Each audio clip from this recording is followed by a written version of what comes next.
और मैं आप सभी का एक बार फिर से स्वागत करती हूँ अपने चैनल पे। तो आज हम लोग अपनी इस वीडियो में करने वाले एक इंटरेस्टिंग सा topic, nature of management as profession.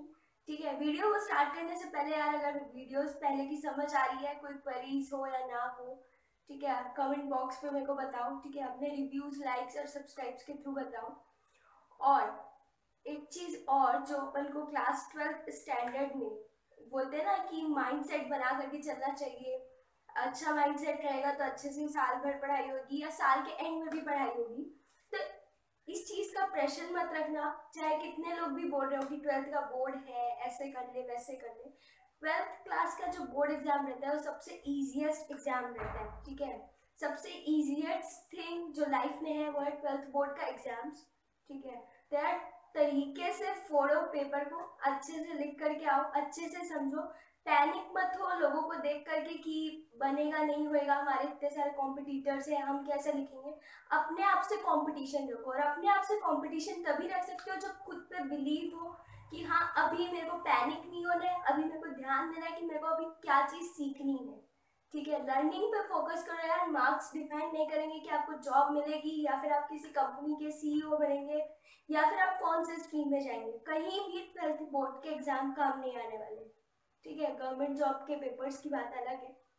ठीक है, so let's start with the topic profession. ठीक है, प्रोफेशन अगर हम लोग सिर्फ इसी टर्म को देखें कि प्रोफेशन होता क्या है, तो प्रोफेशन का मैंने यहाँ पे लिखा है that a kind of job that requires special skills, trainings and education. ठीक है, यानी कि एक ऐसी टाइप की जॉब जिसमें हमको एक स्पेशलाइज्ड स्किल लगती है। फॉर एग्जांपल, डॉक्टर बनने के लिए डॉक्टर की टेक्निक्स पढ़ने के लिए हमको एमबीबीएस की तैयारी करनी पड़ती है। सीए करने के लिए हमको आईपीसीसी क्लियर करना पड़ता है। ठीक है, सीपीटी क्लियर करना पड़ता है। सिमिलरली किसी भी एक स्पेसिफिक प्रोफेशन पे जाओगे, लॉयर पे जाओगे, सीए पे जाओगे, डॉक्टर पे जाओगे या फिर कोई भी अदर स्ट्रीम्स में, आपको वहां पर एक चीज लगेगी दैट इज स्पेशल स्किल्स। अगर आप उस तरीके से पूरे ट्रेंड हो तो ही आप कहलाओगे कि आप एक प्रोफेशनल पर्सन हो। ठीक है, प्रोफेशनल डॉक्टर हो, प्रोफेशनल टीचर हो। ठीक है, तो यहाँ पर क्या है, अपने को पढ़ना है कि मैनेजमेंट ऑफ प्रोफेशन। ठीक है, मैनेजमेंट को हम प्रोफेशन बोल सकते हैं या नहीं बोल सकते। पिछली वाली वीडियो में हम ये चेक कर रहे थे कि साइंस को हम लोग मैनेजमेंट बोल सकते हैं नहीं बोल सकते, या फिर मैनेजमेंट को अपन साइंस बोल सकते नहीं बोल सकते।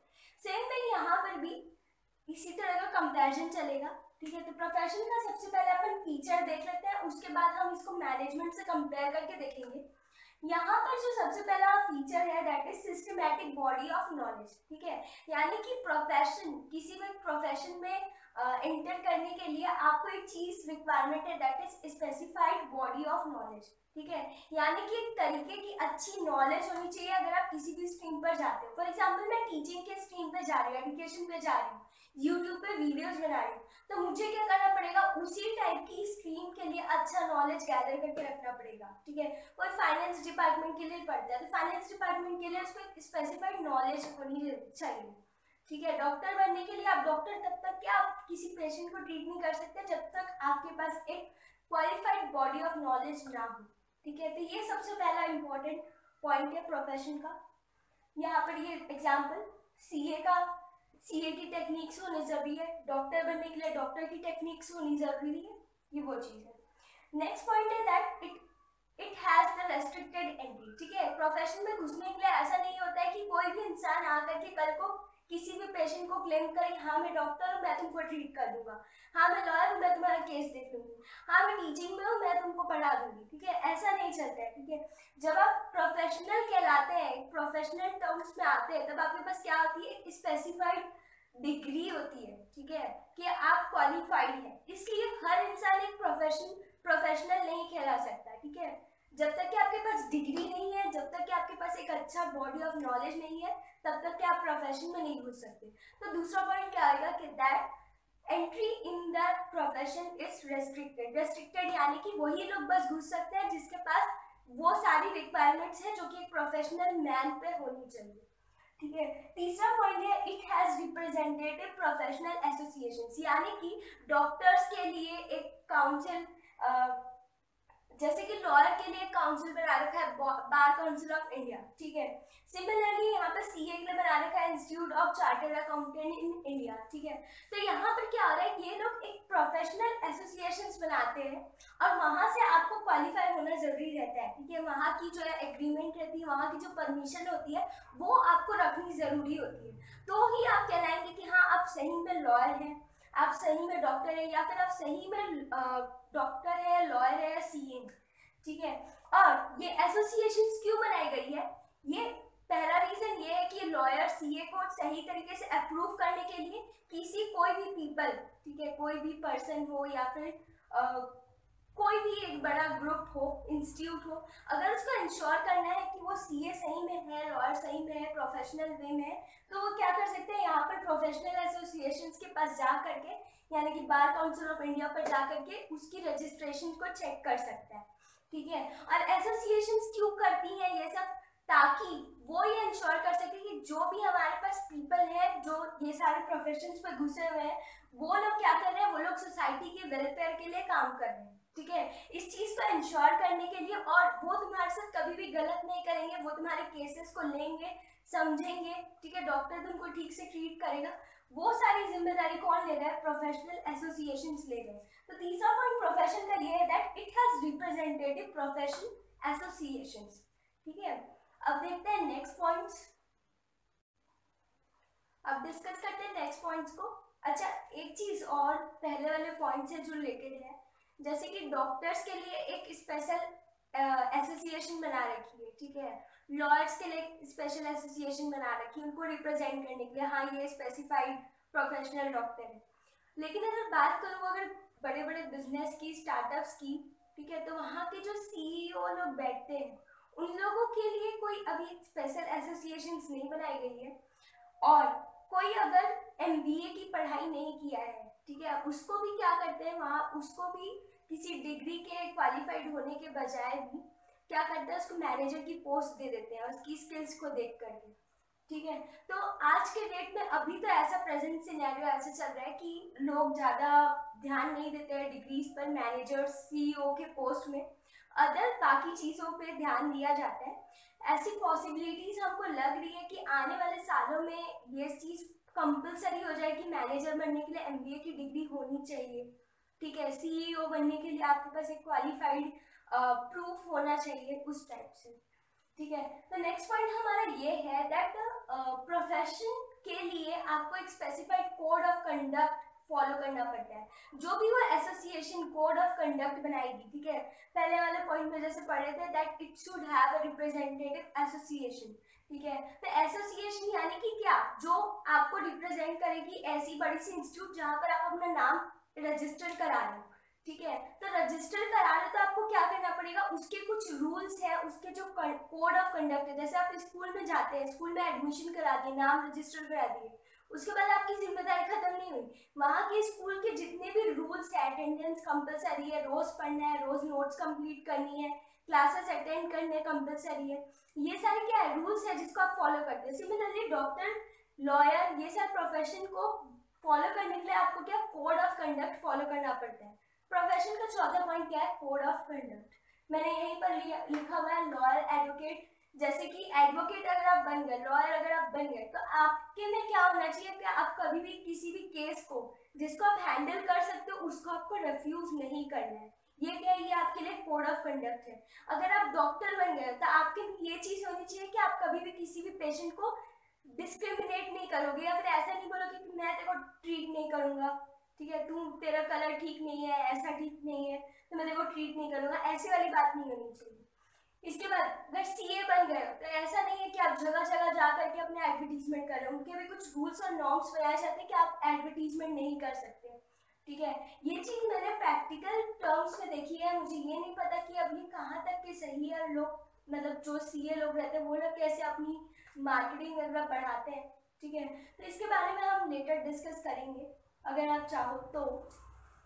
इसके बाद अपन डिस्कस करते हैं प्रोफेशन को एक टेक्निकल वर्ड्स में हम लोग किस तरीके से समझ सकते हैं। प्रोफेशन को अगर टेक्निकल वर्ड्स में ऐसे तो जो हम लिख सकते हैं वो ये है कि एक ऐसी जॉब है जिसमें अपन को स्पेशलाइज्ड स्किल्स लगती है और जो जिसकी पढ़ाई हमको स्कूल या यूनिवर्सिटी से कराई जाती है, ठीक है। लेकिन फिर भी अगर आप एग्जामिनेशन पॉइंट ऑफ व्यू से अगर अपने नोट्स में एंटर करना चाहते हो तो आप इसको लिख सकते हो that it is a specialised body of knowledge which requires long academic preparation, यानी कि आपको लंबे सालों के लिए पढ़ाई करनी पड़ती है, एमबीए के लिए जैसे 2 साल लगते हैं, and which is taught in universities and institutions यानी कि स्कूल के इंस्टीट्यूशंस हो गए, ऑर्गेनाइजेशंस हो गई, यूनिवर्सिटीज, कॉलेजेस, बड़ी बड़ी उससे भी कॉलेजेस से ऊपर यूनिवर्सिटीज आती है वहाँ पर, ठीक है। And entry is regulated by some representative associations, ठीक है। और जहाँ पर जो एंट्री होगी आपकी वो कौन करेगा, कोई रिप्रेजेंटेटिव एसोसिएशन करेगा। Bar council of India lawyers को रिप्रेजेंट करता है, ठीक है। डॉक्टर्स को कोई और मेडिकल इंस्टीट्यूट्स करेंगे, ठीक है। वैसे ही चार्टर्ड अकाउंटेंट्स को कौन करता है, चार्टर्ड अकाउंटिंग के जो एसोसिएशन है वो लोग करते हैं, ठीक है। तो यहाँ पर प्रोफेशन का आई थिंक सो ये टेक्निकल वर्ड्स में मीनिंग क्लियर हो गया होगा। इसके बाद अपने को जो देखना है नेक्स्ट चीज वो ये है कि अब प्रोफेशन के कौन कौन से पॉइंट्स मैनेजमेंट में आते हैं, ठीक है, जिसको हम कंसीडर कर सकते हैं कि हाँ मैनेजमेंट में ये सारी चीजें भी फॉलो होती हैं और हम इसको मैनेजमेंट के फीचर से जोड़ सकते हैं, ठीक है। तो पहला पॉइंट ये है that management is also well defined body of knowledge, ठीक है। आजकल की डेट में ऐसा नहीं है कि मैनेजमेंट के लिए स्पेसिफिक बुक्स नहीं बनाई गई। अगर आप लाइब्रेरी विजिट करो, कॉलेजेस विजिट करो, दुनिया जहान के कोर्सेज बना रखे हैं मैनेजमेंट के ऊपर, ठीक है। अब ऐसा कुछ भी नहीं है कि भाई तुमको जो समझ आए तुम वैसे कर दी, एक स्पेसिफिक नॉलेज बना दी गई है कि हाँ मैनेजमेंट करने के लिए आपको एमबीए की स्टडी करनी पड़ेगी, 12th तक के बीएसटी वाला जो नॉलेज है वो आपको स्ट्रॉन्ग करना पड़ेगा, बेस आना चाहिए, ठीक है। बीबीए हो गया, बीकॉम हो गया, वहाँ पर क्या होता है मैनेजमेंट की स्टडीज को सिखाया जाता है। तो यहाँ पर मैनेजमेंट की स्टडी पे यही बोल रहा है कि आप मैनेजमेंट के पास भी एक specified well defined body of knowledge profession की तरह आ चुका है। इसलिए हम लोग कभी ना कभी ऐसा भी बोल सकते हैं कि मैनेजमेंट और प्रोफेशन, मैनेजमेंट को हम प्रोफेशन के अंदर भी कंसीडर कर सकते हैं, ठीक है। अब नेक्स्ट पॉइंट्स देखते हैं। अच्छा एक चीज और, पहले वाले पॉइंट पे well defined body of knowledge में अगर आपको कुछ लिखना हो तो आप क्या लिखेंगे, उस पर आप ऐसा लिख सकते हैं कि जो मैनेजमेंट है, मैनेजमेंट के लिए भी एक स्पेसिफाइड बुक्स बनाई गई है, यूनिवर्सिटीज और कॉलेजेस कोर्सेज इंट्रोड्यूस कर रहे हैं, और well defined body of knowledge इसलिए प्रोवाइड किया जाता है ताकि अब जो मैनेजर बने वो कैसा हो, एफिशिएंट और इफेक्टिव हो, ठीक है। एफिशिएंट यानी कि वैसा मैनेजर जो कम से कम कॉस्ट में सारे काम को पॉसिबल करता हो, और इफेक्टिव यानी कि वैसा मैनेजर जो कि कम से कम टाइम लगाकर किसी भी टास्क को जल्दी से कंप्लीट कर सकता हो। इसीलिए अब क्या हो गया, well defined body of knowledges यानी कि बहुत सारी बुक्स बनाई गई है, इंस्टीट्यूशंस खोले गए हैं, स्कूल के कोर्सेज चालू किए गए हैं मैनेजमेंट की स्टडीज के लिए, ठीक है। तो मैनेजमेंट को कहीं ना कहीं प्रोफेशन से जोड़ा जा सकता है। अगला पॉइंट देखते हैं ऐसा ट्रू है या नहीं है, ठीक है। तो the main purpose is to serve the community, management का भी अपना अलग सा पर्पस है, और वो ये पर्पस है कि उसकी जो कम्युनिटी है, ठीक है, कम्युनिटी में सब तरह के लोग आते हैं, सोसाइटी आती है, पीपल आते हैं, स्टेक होल्डर्स आते हैं, यानी कि वो लोग जो उसकी कंपनीज में इंटरेस्टेड हैं, सप्लायर्स आते हैं जो कि रॉ मटेरियल्स पहुंचाते हैं और उसके बदले में कुछ ना कुछ थोड़ा बहुत प्रॉफिट एक्सपेक्ट करते हैं। ऐसे जितने भी लोग हैं जो कंपनी से जुड़े हुए हैं वो सारे हमारे क्या कहलाएंगे, कम्युनिटी कहलाएंगे, ठीक है। तो उनके वेलफेयर के लिए काम करना है, जैसे कि एम्प्लॉयज भी क्या है, एक कम्युनिटी है, एक बिजनेस की कम्युनिटी का पार्ट है, ठीक है। तो उनके वेलफेयर के लिए काम करना, पीपल के लिए काम करना, सप्लायर्स के लिए काम करना, स्टेक होल्डर्स सोसाइटी के लोगों के लिए काम करना भी मैनेजमेंट का क्या है, एक बेसिक पर्पस है, other than earning profit. Profit कमाने के अलावा भी उसके पास बहुत सारे ऑब्जेक्टिव्स रहते हैं जो उसको ध्यान में रख करके अपनी ऑर्गेनाइजेशन को रन करना रहता है, ठीक है। तो working ethically and making reasonable profits by satisfying the consumer needs is best possible manner is the prime obligation of every manager. हर एक मैनेजर का एक अपना वजूद होता है, ठीक है, कि अगर वो मैनेजर बन रहा है तो उसका एक प्राइम ऑब्जेक्टिव क्या होना चाहिए कि वह ऐसी क्वालिटी ऑफ गुड्स प्रोवाइड कर रहा हो जो कि कंज्यूमर को सेटिस्फाई करती हो, कंज्यूमर के अच्छे नीड्स के लिए बनाई गई हो, ठीक है। तो यहाँ पर अपन एक चीज और, कंज्यूमर्स के अलावा भी जितने भी लोग आएंगे, ठीक है, कंपनी से जुड़े वाले लोग, उनके भी वेलफेयर के बारे में कौन सोचेगा? मैनेजर ही सोचेगा। ठीक है, तो उनका जो मेन पर्पस है that is to serve the community. ठीक है, मैनेजमेंट का ये सेकंड फीचर था। तीसरा फीचर ये है स्पेसिफाइड कोड ऑफ कंडक्ट। ठीक है, मैनेजमेंट को फॉलो करने के लिए भी एक specified code of conduct, school में रहने के लिए आपको एक कोड ऑफ कंडक्ट फॉलो करना पड़ता है, रूल्स फॉलो करने पड़ते हैं। मैनेजमेंट प्रैक्टिस करने के लिए भी, किसी भी ऑर्गेनाइजेशन को मैनेज करने के लिए भी आपको कुछ रूल्स फॉलो करने पड़ेंगे। ठीक है, थर्ड पॉइंट यही है। ठीक है, जैसे प्रोफेशन में भी अपन क्या करते हैं? कोड ऑफ कंडक्ट फॉलो करते हैं, वैसे ही तीसरे वाले पॉइंट में भी हमको मैनेजमेंट के लिए क्या करना पड़ेगा? रूल्स को फॉलो करना पड़ेगा। तो मैनेजमेंट और प्रोफेशन फिर से कहीं ना कहीं लिंक हो रहे हैं। चौथा पॉइंट क्या है? चौथा पॉइंट नहीं है, बस अपने को 3 पॉइंट ही अभी बेसिकली ध्यान में रखना है कि मैनेजमेंट का ये पॉइंट है। ठीक है, और इसका थोड़ा सा और देख लेते हैं कि मैनेजमेंट किस तरह के कोड ऑफ कंडक्ट को फॉलो करेगा या किस तरह के रूल्स और रेगुलेशंस को उसको फॉलो करना चाहिए। Other than providing quality products, यानी कि अच्छे क्वालिटी के गुड्स प्रोवाइड कराने के अलावा, कम रेट में गुड्स प्रोवाइड कराने के अलावा, उसके में ये होने चाहिए कि वो कभी भी कंज्यूमर के लॉस को वायलेट ना कर रहा हो। कंज्यूमर के लॉस यानी कि कंज्यूमर को डिससेटिस्फाई ना कर रहा हो, गलत क्वालिटी के गुड्स ना बेच रहा हो, उनके साथ कोई धोखाधड़ी ना कर रहा हो, ब्लैक में ना बेच रहा हो। ठीक है, टैक्सेशन के लॉज, गवर्नमेंट के जितने भी टैक्सेशन लॉज है उन सबको उसको फॉलो करना चाहिए। इसके बाद एनवायरमेंटल लॉज, यानी कि एक कंपनी तो चल रही है ठीक से, लेकिन उसके पीछे एक इंडस्ट्री बनी हुई है, ठीक है, जहां पर मैन्युफैक्चरिंग का काम भी हो रहा है, तो उससे कहीं ना कहीं क्या हो रहा है? पॉल्यूशन हो रहे हैं। तो इस चीज को भी ध्यान में रखना चाहिए कि कहीं ना कहीं वो एनवायरमेंट का बहुत सारी चीजों को हार्मफुल डस्ट दे रहा है, पॉल्यूशन फैला रहा है, उस चीज को भी ध्यान में रख करके उसको अपने लॉज बनाने चाहिए, उसके रूल्स वैसे बनाने चाहिए कि ज्यादा नुकसान ना हो एनवायरमेंट को। ठीक है, अब कहीं ना कहीं तो होगा ही, लेकिन लिमिट में होना चाहिए। ठीक है, और एक और चीज, प्रोफेशनल एथिक्स, यानी कि एक प्रोफेशन जिस तरीके से फॉलो किए जाते हैं वैसे ही मैनेजमेंट को भी अपना एक एथिक रखना चाहिए। जैसे कि आपके पास एक स्पेसिफाइड यूनिफॉर्म होना चाहिए मैनेजमेंट प्रैक्टिस करने के लिए। ठीक है, आप जिससे बात करेंगे आप प्रोफेशनल वे में थोड़ा बात कीजिए। ठीक है, ये सारे क्या है? ये सारे आपके रूल्स हैं, नॉर्म्स हैं जो आपको मैनेजमेंट में प्रैक्टिस करनी पड़ती है। अब एक आखिरी जो कंक्लूजन बच गया है कि मैनेजमेंट और प्रोफेशन सेम होते हैं कि नहीं होते हैं, मैं उसको बताने वाली हूँ। ठीक है, हमने मैनेजमेंट के फीचर्स पूरे पढ़ लिए हैं, प्रोफेशन का डिसाइड कर लिया, अब देखते हैं क्या सिमिलैरिटी है, उसके बाद वीडियो वहां पर एंड हो जाएगी। इस वीडियो का कंक्लूजन यही है कि मैनेजमेंट जो है वो फुल्ली प्रोफेशन नहीं है। इसके दो रीजन है। सबसे पहला ये कि एक स्पेसिफिक एसोसिएशन नहीं बनाई गई है कि आपको मैनेजर बनने के लिए आपको यहाँ पर एंट्री करानी पड़ेगी। ठीक है, कोई भी बंदा एक मैनेजर, कोई भी बंदे को हम मैनेजर बोल सकते हैं। दूसरी चीज ये कि अगर आपके पास स्पेसिफाइड क्वालिफिकेशंस नहीं है, वैसी एजुकेशन नहीं है जितनी आपकी मैनेजर में होनी चाहिए, तो भी आप मैनेजर कहलाएंगे। ठीक है, तो इसीलिए हम क्या बोल सकते हैं कि मैनेजमेंट जो है वो क्या है? फुल्ली प्रोफेशनल नहीं है। ठीक है, चाहो तो आप इसको नोट कर सकते हो that management is not fully professional because the entry is not restricted by law. मतलब कि लॉ जो है वो ये सारी चीजों पे बाधा हमें नहीं डाल रहा है कि आपको मैनेजर बनने के लिए यहाँ पर रजिस्ट्रेशन कराना पड़ेगा या आपके पास इतना एजुकेशन होना कंपलसरी है। And also professional associations of manager has no legal acceptability like bar association. जैसे लॉयर बनने के लिए आपको एक बार काउंसिल ऑफ इंडिया पे करना पड़ता है, रजिस्ट्रेशन करना पड़ता है। सिमिलरली यहाँ पर कोई मैनेजर्स के लिए एसोसिएशंस नहीं बनाई गई है कि आपको जब तक कि वहां से एक्सेप्टेंस न मिले तब तक कि आप मैनेजर नहीं कहलाएंगे।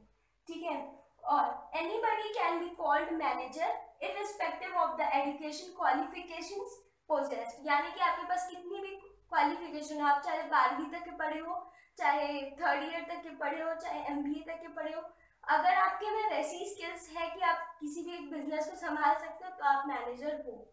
ठीक है, तो एक तरीके से अपन बोल सकते हैं कि कहीं ना कहीं कुछ लोगों के लिए बेनिफिट है, कुछ लोगों के लिए ये बेनिफिट ना। ठीक है, that's all for today guys. ठीक है, तो वीडियो को यहाँ पर एंड करते हैं। और लग रहा है मेरे को कि टॉपिक ठीक से मैं समझाई होंगी।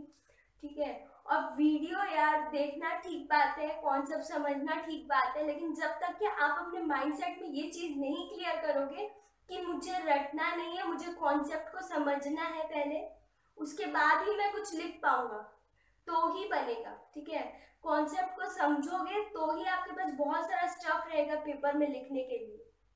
और पेपर में लिख करके कोई अच्छा नंबर लेकर के आ रहा है, इसका मतलब ये नहीं कि उसका फ्यूचर सिक्योर हो गया। आज की डेट में जॉब्स का ना कोई भी वैल्यू नहीं है। ठीक है, कोई भी मतलब वैल्यू नहीं रखता। ठीक है, जब तक कि आप किसी भी एक बड़ी कंपनी पे अपने आप को रजिस्टर नहीं कराते हो।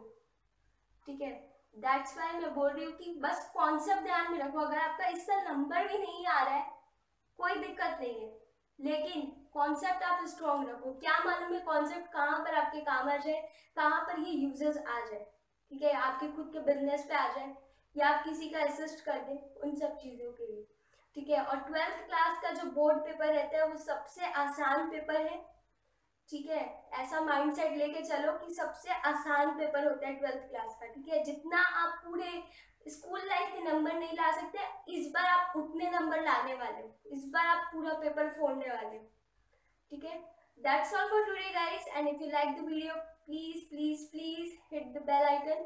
ठीक है, अपने आप को ऐसी वीडियोस से घेरे रखने के लिए प्लीज सब्सक्राइब बटन दबाएं। ठीक है, नीचे मुझे कमेंट करें कि कैसी लग रही है वीडियो। ठीक है, और अगर कोई क्वेरीज हो सब्जेक्ट्स को लेकर के, या और भी किसी और सब्जेक्ट्स पर वीडियो चाहते हो, तो इंस्टाग्राम की लिंक मैंने डिस्क्रिप्शन में दे दी है, आप उसको चेक कर सकते हो। ठीक है, बाय।